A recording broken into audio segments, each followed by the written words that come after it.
10 კილოს დაკლება დიეტის გარეშე და ვარჯიშის გარეშე შეგხვედრიან ალბათ. ეს არის უდიდესი ტყუილი თუ მართლა არსებობს ასეთი რამე. ვისაუბრებთ გზებზე, წონაში კლების, რა გზები არსებობს და სად რას გვატყუებენ და რა არის სიმართლე, რაც უნდა ვიცოდეთ. პირველი და ერთ-ერთი ყველაზე ხშირი საშუალება, რითიც წონაში ჩქარა იკლებს ადამიანი, არის ხოლმე საფაღარათოები. საფაღარათოები არის იგივე კუჭში გასვლას რომ ეხმარება ესეთი პრეპარატები და ამას ადამიანები სვამენ როგორც წონის კლების პრეპარატს, მაგალითად ეს ხარისძირა, რომელიც ტოქსინია და ორგანიზმს აქვს რეაქცია, რომ ფაღარათი ემართება ტოქსინის მიღებაზე, საწამლავის მიღებაზე ფაღარათი ემართება, ადამიანი გადის კუჭში და წონში იკლებს. როცა გადის კუჭში, რა თქმა უნდა, კარგავს განავალს, კარგავს წყალს და ამ წყლის და განავლის შემცირების ხარჯზე ადამიანი იკლებს წონაში და გონია რომ დაიკლო და დაიმედებულები არიან ხოლმე სინამდვილეში ეს არის უდიდესი ტყუილი. ერთ-ერთი ტოქსინების მიღება ორგანიზმისთვის არ შეიძლება და საწამლავის მიღება არ შეიძლება და მეორეც ერთ-ერთი კიდე წყლის დაკლება არ ნიშნავს ცხიმის დაკლებას. მეორე გზა არის კორსეტები, ეს პოლიეთილენის პარკების შემოცმა და ესეთი რაღაცები, რომელსაც არეკლამებენ ხოლმე და ადამიანი ოფლიანობს, ოფლის რა ხდება ამ დროს ზოგადად ადამიანს როცა ჭარბი წონა აქვს, ისედაც ადვილად ცხელა და დამატებით როცა რაღაცას შემოიცმევს, მეტად ოფლიანობს და ორგანიზმი ცდილობს გაგრილებას, გაგრილების გზა არის ოფლიანობა, ოფლი გამოიყოფა, ოფლი არის წყალი და მასში არის გახსნილი მინერალები, სხვადასხვაები, რომელსაც ადამიანი კარგავს ძალიან მცირე რაოდენობით ტოქსინებით, მაგრამ როცა ესე ინტენსიურად ოფლიანობს ადამიანი, იქ ტოქსინების როლი შედარებით ნაკლებია. და ადამიანი კარგავს წყალს და გონია რომ იკლებს წონაში. ესეც უდიდესი ტყუილია რეალურად. არის კატეგორია წონის კლების პრეპარატების, რომელიც არის შარდმდენები და უბრალოდ მეტად შარდავს ადამიანი, ასე ამ გზით კარგავს სითხეს, ამ გზით კარგავს ელექტროლიტებსაც და ადამიანს შეიძლება პირიქით განუვითარდეს ელექტროლიტების დეფიციტი, მაგრამ არ კარგავს ცხიმს, ანუ აკლდება რეალურად წყალი ადამიანს, დეჰიდრატაციას განიცდის ადამიანი, მაგრამ არ იკარგება ცხიმი. ესე ძალიან დიდი ტყუილია. შემდეგ პოპულარული საშუალებები არის კავიტაცია, ლიმფოდრენაჟი, რადიოსიხშირული პროცედურები და ესეთი პროცედურები, გასახდომი მასაჟები. მათი ეფექტურობა რა არის? ანუ კანის ფორმას ცვლის დროებით ლიმფის დრენაჟის გაძლიერების ხარჯზე. ანუ ლიმფის გადანაწილება უჯრედები, ჩვენი უჯრედები ხო არ არის ჰაერში გამოკიდებული, ჩვენი უჯრედები არის უჯრედს შორის სითხეში. და ამას ეს არის რეალურად ლიმფა და ლიმფურ სისტემაში ჩაედინება მერე ეს სითხე. და რაც უფრო ამასაჟებ, რაც უფრო მასზე მოქმედებ, ლიმფური დრენაჟი უმჯობესდება, დროებით კონტური და ფორმა ეძლევა სხეულს, მაგრამ ეს არის დროებითი და მეტიც სამეცნიერო საზოგადოებების მიერ აღიარებულია, რომ ასეთი საშუალებები არ არის წონის კლების საშუალებები. შემდეგი არის დედა შემდეგ სურათებს რო აჩვენებენ ხოლმე ან ინფლუენსერები რო გამოდიან და ამბობენ, რომ აი 7 დღეში დავიკელე 7 კილო, ან 15 დღეში დავიკელე 21 დღეში დაიკლებ 7 კილოს, ან 9 კილოს, ან 10 კილოს. როგორც წესი და შედეგებს რაც აჩვენებენ ხოლმე არის ის, რომ ერთი მან ფოტოსესიამდე რამდენიმე დღით ადრე შეიძლება ადამიანმა იშიმშილოს, ძლიერ დეჰიდრატაციას განიცდის და როცა სხეულის ძლიერ დეჰიდრატაციას განიცდის, კუნთები ვიზუალურად გამოიკვეთება, პოზას ძალიან დიდი მნიშვნელობა, განათებას ძალიან დიდი მნიშვნელობა, ანუ ადამიანს თუ განათებას წინ დაუყენებს სულ სხვანაირად და მით უმეტეს ცოტა მენჯს თუ გამოწევს და მუცელს გამოწევს, დიდი მუცელი გამოუჩნდება, საკმარისია რომ განათება ზევიდან ან გვერდიდან იყოს, ჩრდილები ისე დაეცემა მუცელს, რომ კუნთები გამოიკვეთება, სულ სხვანაირი მუცელი გამოუჩნდება და ამას ვინც აკეთებს ხოლმე როგორც წესი ეს ტექნიკები იცით და ასევე დეჰიდრატაციას განიცდიან ხოლმე, ანუ წყალს არ იღებენ რამდენიმე საათის განმავლობაში, შეიძლება ერთი დღეც იშიმშილოს, ან 2 დღე იშიმშილოს მანამდე ფოტოსესიამდე და კუნთები და კუბიკები გამოუჩნდება და გეტყვეს რომ აი დავიკელი წონაში 7 დღეში 8 კილო. და ადამიანებს ჯერათ, იმიტომ რომ ვიზუალური მტკიცებულება ძალიან ძლიერია. სინამდვილეში ესეც ძალიან დიდი ტყუილია. და ბოლო პერიოდში გამოჩნდა ონლაინ კლინიკები ან რაღაცა ინექციები, რომელიც ძირითადად ჩინეთიდანაა გამოიწერა და ისა რაღაცებს აკეთებს, ზოგი შეიცავს მართლა წამალს, ან ოზემპიკის ნაირ წამალს შეიცავს რაღაცებს, მაგრამ მან დიდი პრობლემა ის არის, რომ ჯერ ერთი არც რას იკეთებ, ანუ როგორც წესი ეგ წამლები არ გადის არც რეგისტრაციას და არც საკვები დამატები არა, ნემსებია რა, ნემსებია პირდაპირ ორგანიზმში შეკავს და რა შეკავს ხო როცა არც ძალიან ის საშიშია ეგ. მეორე მხრივ არის რომ როგორც წესი თუ როცა მუშაობს ეგენის მადაზე მოქმედებს, შესაბამისად დიეტის გარეშე ეგ არ არის, უბრალოდ არ ჭამდა, თუნკი არ აქვს მნიშვნელობა დიეტას დაარქმევ თუ უბრალოდ მადა არ გექნება და არ შეჭამ, ორივე შემთხვევაში კალორიების დეფიციტია, ორივე შემთხვევაში ცოტას ჭამ და მაგით იკლებ, ანუ ჯადოქრობა მანდაც არა, როცა მუშაობს მაშინაც და უმეტესობა ისეც არ მუშაობს, მაგრამ როცა მუშაობს მაინც ცოტას ჭამ, რამდენსაც გინდა ჭამდე და ვარჯიშის გარშე და ფიზიკური აქტიურობის გარშე იყლებდე, ეგ მაინც არ გამოდის. ასე რომ დიდწილად ესეც ტყუილია. ახლა ვიღოთ წონის კლების ის წამლები, რომლებიც მართლა მუშაობს და მართლა კლინიკურად ძალიან მნიშვნელოვანია, მაგალითად ეს ტირზეპატიდი, სემაგლუტიდი, ანუ გეცოდინებათ ვეგოვი, ოზემპიკი და ესეთი წამლები მუნჯარო. ესენი მართლა მუშაობს, FDA-ის მიერ არის აღიარებული, წამლებია, ოღონდ საკვები დანამატები ეგენი არ არის და მუშაობს თან კარგად, ოღონდ ეგენი მუშაობს ჰორმონებზე, ანუ ჰორმონებზე მოქმედებს, იწვევს ძლიერად სიმაწყლის ჰორმონების გაძლიერებას ჩვენს ნაწლავების მიერ გამოიყოფა და ეფექტურია. ეფექტურია და მაგ გზით შესაძლებელია, რომ ადამიანმა დაახლოებით სხეულის მასის 18% დაიკლოს, ოღონდ რამდენიმე თვის განმავლობაში, რამდენი ადამიანის წონა, იქიდან გამომდინარე 18% სხვა რიცხვი შეიძლება იყოს, მაგრამ ჯამში დიდი რიცხვია. ეს ნამდვილად მოქმედებს. ანუ აქ არ არის ტყუილი, ოღონდ აქ FDA-ც და ნებისმიერ სამედიცინო guidelines გეუბნება და თვითონ ინსტრუქციაში უწერია ამ პრეპარატებს, რომ ეს პრეპარატები მუშაობს და ეს პრეპარატები მოქმედებს კვებით მხარდაჭერასთან ერთად და ფიზიკურ აქტივობასთან ერთად.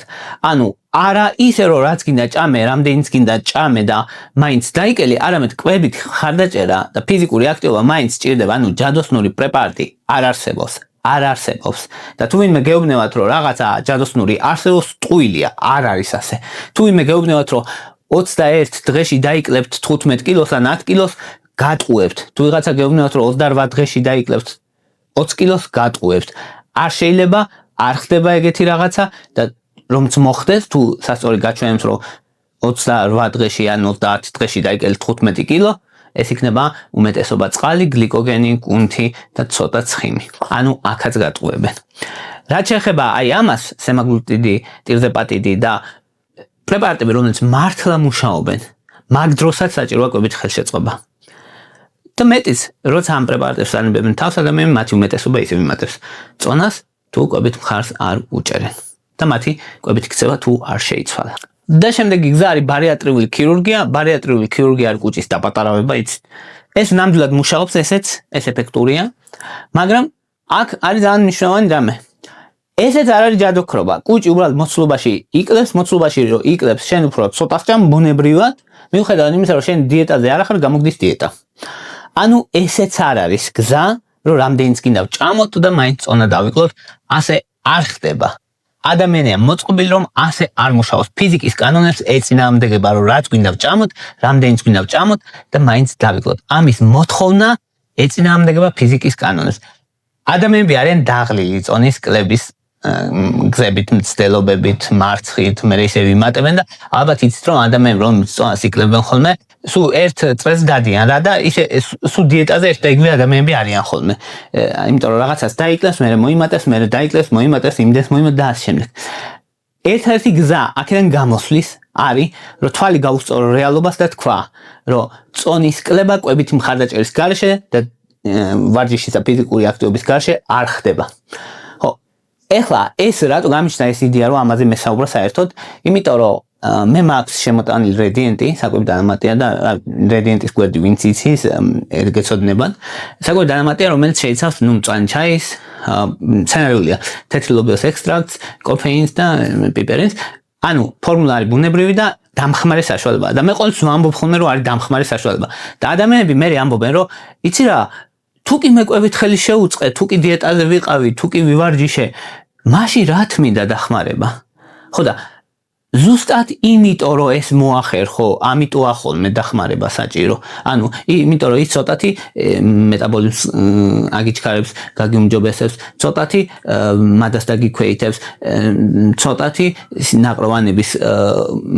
ნაყროვანებას გაგიუმჯობესებს. ეს ცოტათი ცხიმების დაშლას დაეხმარება და ეს პატარ-პატარა დახმარებები ჯამში გიადვილებს წონის კლების გზას. აი ესაა ძალიან მნიშვნელოვანი, რომ ადამიანმა იცოდნენ, რომ არ ქონდეთ არასწორი მოლოდინები. ხო, და მე მოსწონთ ხოლმე სხვების ნათქვამი, რომ ის რა, ხო, ის რომ ამბობს რომ ვიღაცა რომ იცი რა 20 დღეში დაიკლებს 15 კილოს თუ ამას გააკეთებ და ხო, ეუბნება რაღაც მონოდიეტას, მაგალითად ჭამე მარტო წიწიბურა. და როცა ჭამ მარტო წიწიბურას კი, ერთი კვირა გაძლებ, ორი კვირა გაძლებ, თუ ძალიან ნებისყოფიანი ხარ და მოტივირებული ხარ, შეიძლება 4 კვირას გაძლო, 4 კვირის მერე შენი ორგანიზმი ისეთ რამეს გაგიკეთებს, რომ წარმოუდგენელი იქნება, ისეთი შიმშილი დაგემართება, მოიმატებ ბევრად მეტს, ნუ 1 წლის განმავლობაში, სულ საჭმელზე იფიქრებ, იმიტომ რომ ორგანიზმისთვის ეს ციხე, რომ რაღაცა მარტო წიწიბურა ჭამო, ან მარტო კვერცხი ჭამო, ან მარტო სოსისი ჭამო, მონოდიეტები არის წარმოუდგენლად რთული, წარმოუდგენლად საშიში და ორგანიზმისთვის არ შეიძლება. შენი ორგანიზმისთვის არის სიბოროტე. ამიტომ ადამიანი როცა გეუბნება რომ 20 დღეში დაიკლებ 20 კილოს ან 10 დღეში დაიკლებ 10 კილოს, ეს ამ ადამიანს შენთვის კარგი არ უნდა. ჯანსაღი კლება არის თვეში 2-3 კილო. ნუ თუ ძალიან ბევრი აქ ადამიანს საკლები შეიძლება 5-7 კილო დაიკლოს გარკვეულ შემთხვევაში. ისიც სრულად ცხიმი არ იქნება. რაღაც რაოდენობა იქ იქნება წყალი, რაღაც რაოდენობა იქ იქნება კუნთი.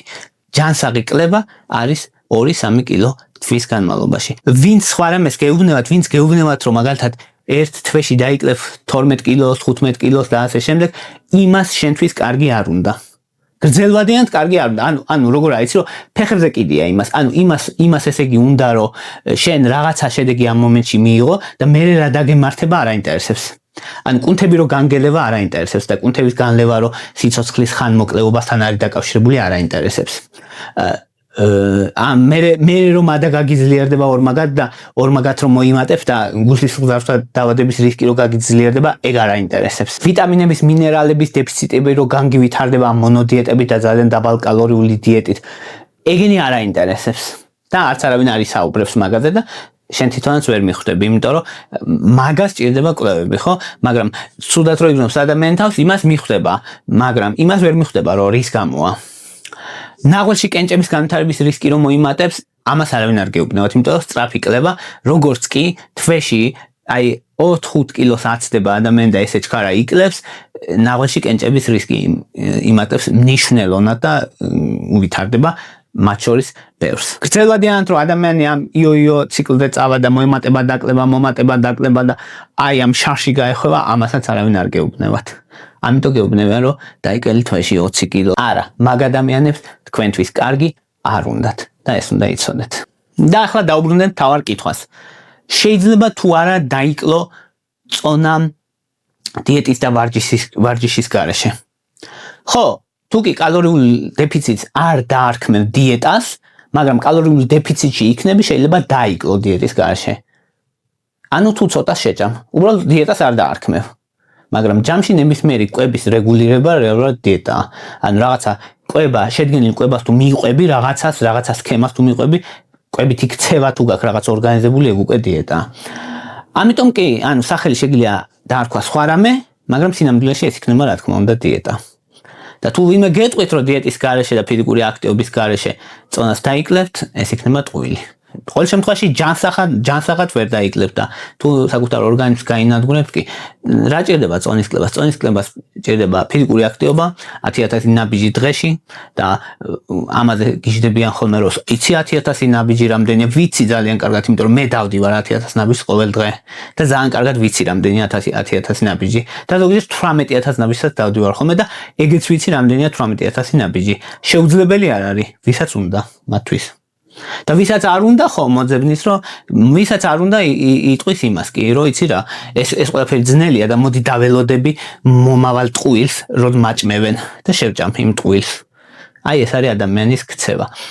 ხო, ნუ არ გადანაშაულებთ, ან ვინც ესე ფიქრობთ თქვენ ამ შემთხვევაში ჩემი აზრით ხართ მსხვერპლები, ან მსხვერპლები ხართ ტყუილის და უბრალოდ ამ ტყუილს სარგებლობენ ადამიანები. ეს არის. იმიტომ რომ მე მაგალითად რომელმაც გადავწყვიტე რომ თქვათ შემომეტანა წონის კლების პრეპარატი, საკვირ დანამატი, პირველი რასაც უხსნი ადამიანს არის რომ როგორ თუ კი გადაწყვეტ წონის კლებას, უნდა იცოდე რომ შედიხარ დიდ დამღლელ ძნელ მოგზაურობაში, უნდა იყო მზად იმისთვის რომ იკვებო ჯანსაღად, უნდა იყო მზად იმისთვის რომ ფიზიკურად იყო აქტიური და ივარჯიშო, უნდა გინდოდეს და ამაში ცოტათი დაგეხმარები. მაგრამ დიდი პასუხისგებლობა მაინც შენზეა. ხო, აი ეს არის მთელი ამბავი წონის კლების მოგზაურობის და ამ მოგზაურობის გაადვილება კი საკვები დანამატებით პრეპარატებით და თუნდაც ოპერაციით და ასე შემდეგ შესაძლებელია, მაგრამ თავი არ უნდა მოვიტყუოთ. ჯადოსნური აბი არ არსებობს, რომლითაც წონას დაიკლებ დიეტისა და ვარჯიშის გარეშე. ეს იყო რის თქმაც მინდოდა, თუ მოგწონთ ჩემი ვიდეოები დალაიქეთ, არხი გამოწერეთ. ვისაც გაინტერესებს Radiant-ის შესახებ დეტალური ინფორმაცია შეგიძლიათ დავდებ ლინკს აღწერაში და შეგიძლიათ ნახოთ. ვისაც გაინტერესებს ჩემი ახალი პროექტი, ახალი ჭკვიანი სტუმარი, ესეთი გადაცემა, რომელიც ზურალ ეკიაშვილთან ერთად მიმყავს და სტუმრად მოყავს საინტერესო ადამიანები, ვისაც გაინტერესებთ, შეგიძლიათ ეგეც ნახოთ. და მადლობა რომ მისმენთ და მადლობა რომ გაინტერესებთ.